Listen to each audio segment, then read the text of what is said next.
Chapter 8. One coin for the ferry across.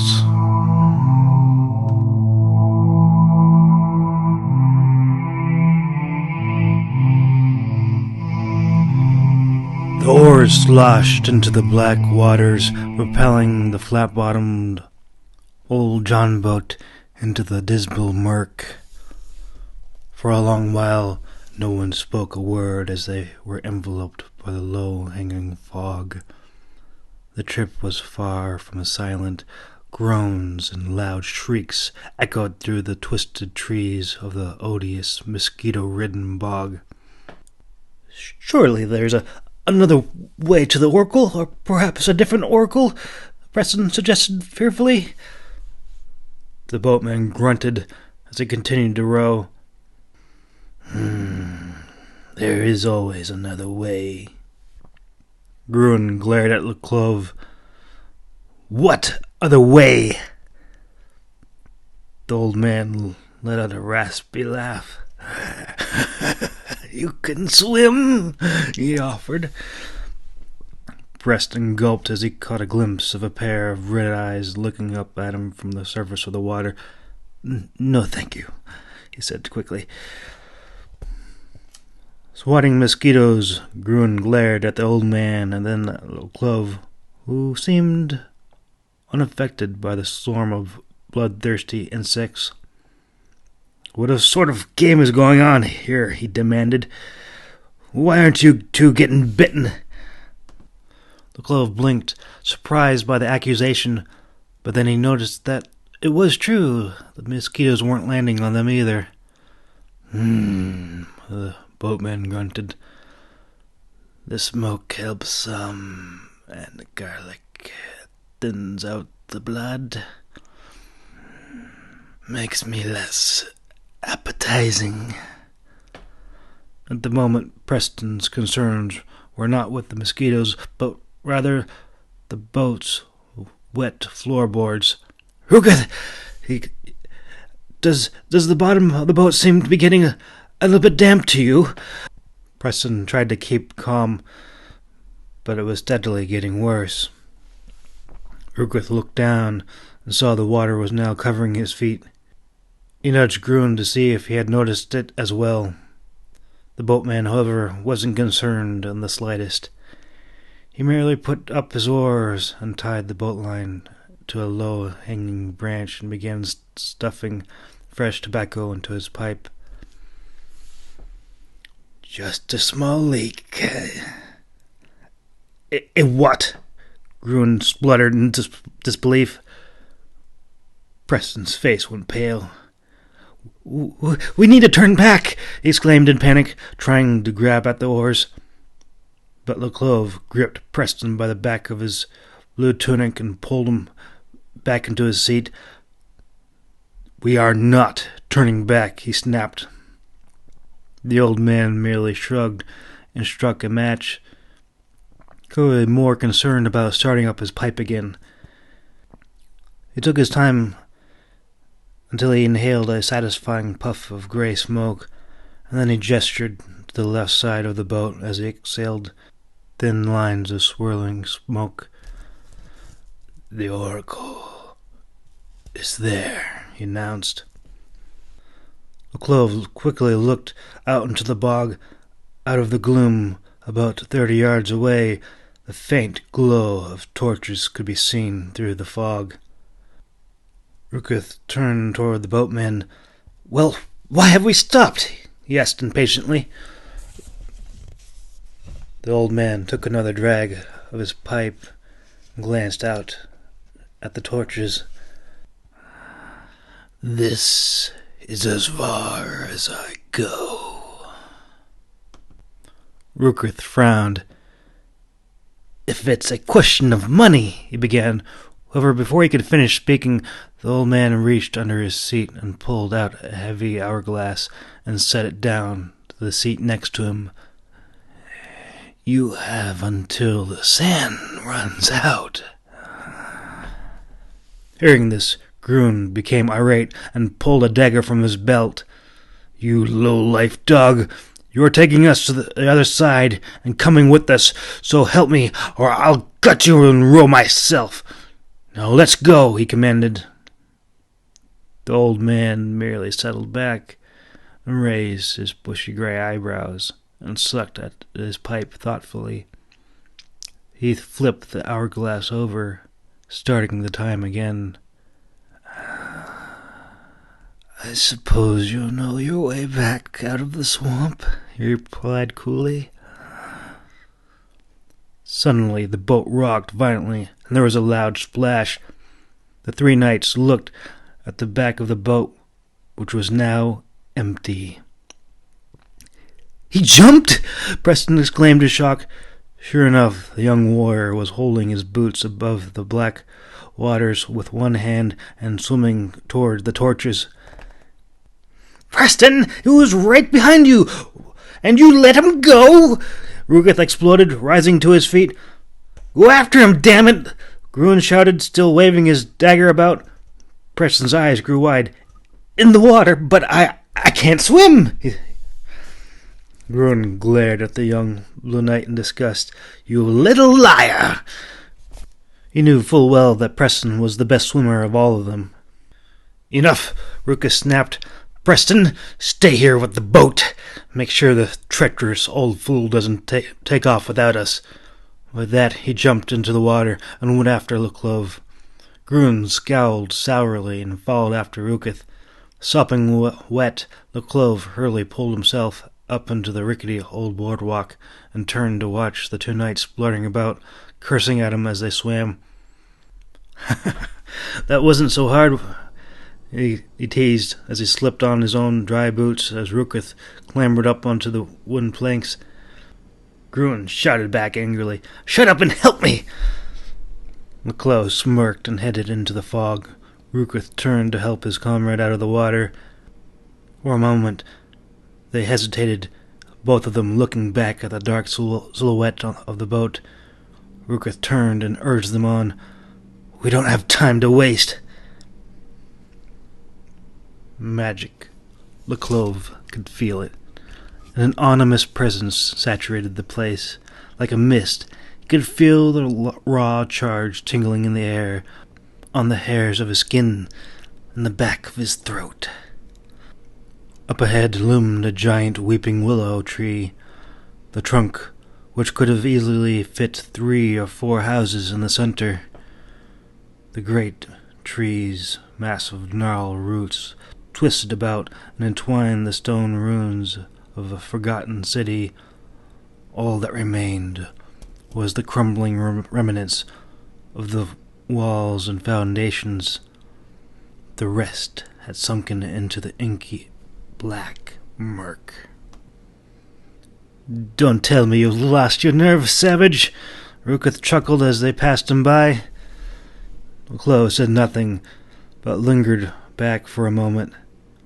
His hand itched for his sword, but the cursed blade was no better than carrying a damned doorstop. Leclove grimaced as he felt his injured right hand and passed from the wooden planks onto the stone steps, leading toward the low-hanging willow branches that veiled the entrance. Suddenly it seemed as if the very wind spoke. Mortals! Came a haunted woman's voice. Rue the day that your mother gave birth to you. Have you a copper among you? Who is willing to pay the price? The horrible voice sent ripples running throughout the bog's black waters. Both Gruen and Rukith jumped back and drew their swords in terror, but the second they did, black roots burst from the ground like serpents and snapped the blades into pieces. Both men turned to run in terror when Leclove stepped forward, holding the copper coin over his head. I am! Leclove shouted back. Enter, all who dare, the voice said, and the willow branches parted, allowing them to approach the ancient tree, revealing a small garden. In the center was a fountain with strange ruins around the outer circle. Throw your coin into the fountain and give me your name. The knights nervously followed behind Leclove as he walked up to the fountain. He cast the coin into the slowly churning crystal waters and said, "I do not know my name." Then what will you give me? The voice demanded angrily, and suddenly the fog fell away, revealing the dark silhouette of a figure on the far side of the courtyard, sitting upon a weathered stone chair in the shadows. The clove jumped back from the fountain as green flames leapt into the sky. "Oh, a blue elf!" Grun gasped in dismay as the creature rose from the stone chair. She stood over 7 feet tall, towering above them all. Her skin was dismal blue, and her limbs and body were spider-like and wiry. Her features were long and bony. Her hair was gray, but her face was as smooth as a youth. Her long, pointed ears were adorned with silver piercings, and her body was covered with ancient tattooed inscriptions of a language long since dead and forgotten. The elf loomed up over the menacing flames, but where eyes should have been, there were empty black sockets. "What beautiful little eyes you have," she remarked as she brandished a gleaming dagger in her long, bony fingers. Terrified, Leclos tried to step back, but his feet were quickly ensnared by the willow roots, and he fell over backward. Rukith stepped in. "We seek the exiled dragon prince," he declared. The oracle paused and turned slowly to the knights. "Your king sent you," she said. "What will he give for his next breath?" Rukith pulled out a small alabaster box studded with emeralds and lined with gold. He opened it, revealing a dozen blood rubies. But the oracle merely scowled. "Fool! Rubbish! Junk!" She jeered and spread out her hands outwards. "Does your king see me as some lowly pauper?" she demanded. Rukith shook his head. No, not at all," he said, but the oracle was not finished. "Do you not see my city?" she demanded. "Do you not see my great walls, my gardens, my towers, my ports, my halls are lined with gold and treasures, and you dare bring me this box of rocks?" But the knights could only see the dismal bog and the fallen ruins. Grun and Rukith looked at one another in confusion. "Oh, forgive us, your grace. We are but a small kingdom, a mere pebble in the shadow of your mountain of greatness," Grun said. We truly meant no offense." The clove, however, was not so kind. "You are a queen of flies," he spat. "Your kingdom is nothing but ruins upon ruins of decaying remnants being swallowed up by the bog." He growled as he took up a flat stone and broke the root tree from his ankles. "Ah!" The oracle reeled back, howling as if she had been injured. The knights turned and stared angrily at Leclove, but he made no motion to recant anything. "Silence!" the oracle shrieked as she whirled around to face Grun.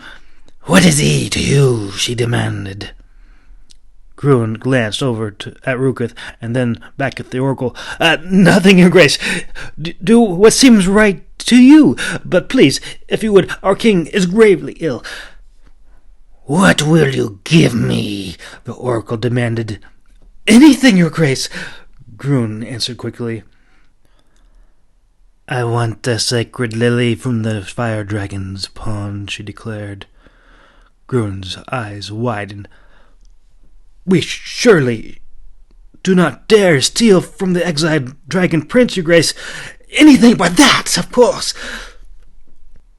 But as soon as he spoke the words, the willow roots came up at him, binding his wrist, forcing him to stretch out his right hand. In seconds, the blue elf leapt over the flames, wielding her dagger. Laclove and Rukith watched helplessly as she sliced Grun's hand clean off at the wrist. Ah! Grun howled in anguish as he fell to the ground, holding his bloodied stump as rivers of blood fell over the runes and into the fountain of fire.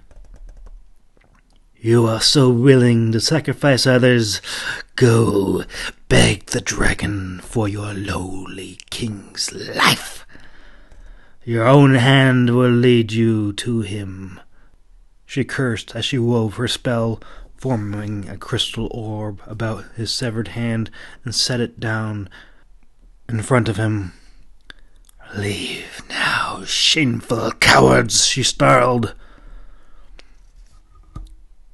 Rukith dropped the box of gems onto the ground, scooped up the orb and into the sackcloth, and helped his comrade to his feet. Then they both fled. But Laclove stood his ground and did not run. Truth be told, he wanted to flee, but he forced himself to stay. He had to find out who he was. He shifted nervously as he watched the fresh blood dripping from her knife. The oracle walked back around the fountain of flames and settled into her stone chair. She paused and tilted her head, asking, "What? Is someone there?" The clove swallowed hard. "I'm still here," he announced. The oracle clacked the flat of her blade menacingly on the chair's armrest. "You should have run with your friends," she replied darkly. The clove glanced down at the puddles of blood and bit his lip. "They aren't my friends. I'm here because Queen der Mellers told me you could help me recover my memories. Is that true?" The oracle scowled. "You doubt my powers?" she demanded. "Yes, I do," the clove stated boldly. "Because you see, and yet are blind, and you think you live in a palace when you live in ruins. I think you're just a lunatic elf." The oracle rose up from her chair and snarled, "Insolent dragon filth!" Before Laclove could react, the roots, 4 times larger than the last time, burst out of the ground like large serpents and pinned him down. The blue elf bent over him and raised her blade above his face. "We will see who is blind when I cut out your eyes." The clove gasped in fear and tried to get free. Tears flooded down his face as he fought helplessly against the roots. "Are those tears?" The oracle's cruel grin faded as she scraped her fingernail across the smooth skin of his jawline. "The ancients told me you were young, but I thought you would be at least old enough to shave."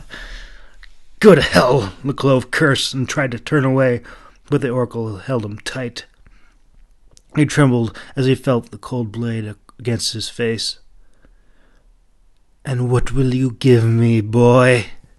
"I'm not giving you anything," Laclove snarled defiantly. "No?" the oracle mocked him. Laclove cried out in desperation, "I will get you the white lily from the dragon!" The oracle merely laughed. "You don't fool anybody. As soon as I release you, you'll just run. No, I think peeling off your face and turning your pretty little eyes into earrings will be so much more fun. I won't run, Leclos shouted. I swear on my sword, I won't run. The oracle glanced at the cutlass that was strapped across his back and pulled it from its sheath. This sword? She asked. Leclos' yellow eyes widened with rage, and he snarled, Give it back! I'm not leaving without it. It's the only thing I have. The oracle tilted her head to the side, surprised at the young warrior's reaction. With a wave of her hand, she released him.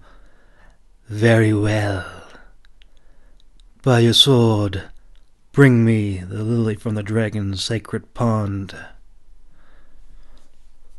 Leclos scrambled to his feet, but made no motion to leave, and snapped back at her angrily, I will not leave my sword! The oracle grinned slyly.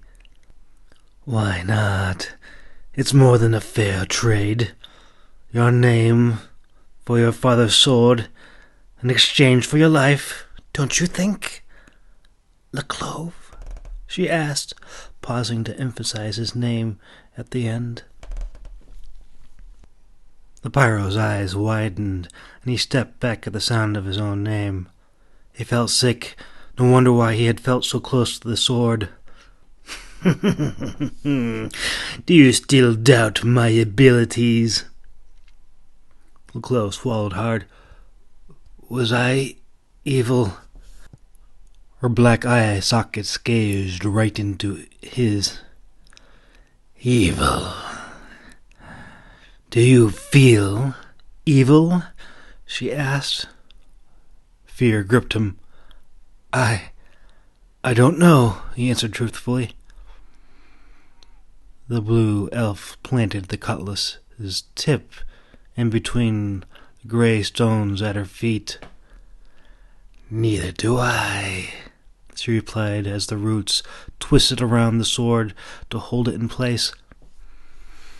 Go south toward the southern gate, past the gardens and the two great towers. There you will find Princess Krila's men. Follow them. They will know where to go.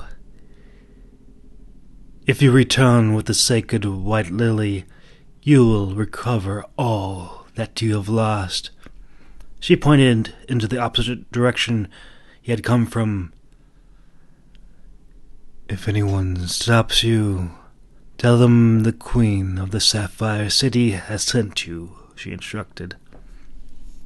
The clove grimaced, for there was nothing more than bog, but he nodded, took one more look at his father's sword, and set off into the murky gloom. Truly, there had once been a mighty city in this place. The clove leapt from ruin to ruin, but as the fog began to dissipate, he found that he was not alone in the haunted place. Tall silhouettes stared right back at him as they waded effortlessly through the murky black waters.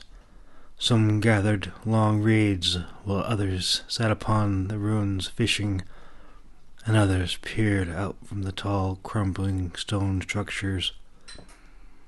The clove let out an uneasy breath and kept to himself. He could smell campfires in the far distance, but he hadn't a clue what sort of people would linger in these ruins, nor did he wish to know. He hated the accursed swamp. The place was rank with methane and sulfur and rotting vegetation. Although the mosquitoes might not have had a taste for his blood, the large horseflies had no such problem, biting and taking bits of flesh. The rocks were slick and the ground looked firm, but it was misleading. It took hours of scrambling up slippery stones and dredging through the murk, but after making his way through the horrible bog, the clove finally spotted the two great towers the oracle had spoken of, or rather, what was left of the foundations of the spiraling staircases that now led to nowhere. You could also see the fallen line of stone above the water, where the great walls were overrun with twisted trees. However, as Leclove approached the fallen archway, two blue elves holding long spears stepped from the shadows to block his path. Leclove paused to study the elves for the moment. Their bronze armor was corroded, as were their weapons, but Leclove was more worried about the aura of magic given off by the tips of their spears. "The city's a little overrun to be worried about an unarmed traveler like me, don't you think?" he said, holding up his hands in a peaceful gesture. If these guards were even half as quick as the oracle, he had no wish to fight them. The guard on the right responded in a low, ragged voice. "Who sent you?" Leclove took a long, sweeping glance over the bog and the stone ruins. The Queen of the Great Sapphire City sent me," he announced grimly, and then the two guards reluctantly parted their spears and moved back into the shadows. Curiosity got the best of him, and he asked, "Why are you guarding this gate? The walls have fallen." "We have always guarded the gate," replied the elf on the left. Perplexed, Leclove tilted his head and asked, "From what? Against those coming in or going out?" "We are the gatekeepers. We guard the gate." Leclove smiled uneasily, giving the guards a wary glance as he climbed over the fallen walls. Well, you're doing an excellent job. To meet the Dragon Prince, you must go through the south gate, the other elf said, blocking Leclove's path once more with his spear. He backed away from the edge of the wall and laughed faintly as he waded through the dark water. "Absolutely, no problem," he said, not wishing to anger them. But as soon as he passed through the broken archway, the bog suddenly vanished. Blinded by the sunlight, Leclove covered his eyes with his hands. He was blasted by cool, fresh wind that carried the sweet smell of freshly cut wheat and barley. He was standing on the side of a green mountain. Below him were farming terraces carved into the mountainside, overlooking a peaceful town nestled in the gully down below. Still reeking of the bog and covered from head to toe in muck, Leclove journeyed downward from the barren, large rocks and boulders toward the richer farmland. However, he soon found things weren't as serene as they appeared from above. Men with axes, swords, and shields waved their weapons about, laughing as they converged on the farmland below. Most of the field hands dropped their tools and fled, while the few who dared to fight were hacked into pieces and died in the field. Chapter 9: A Necessary Evil.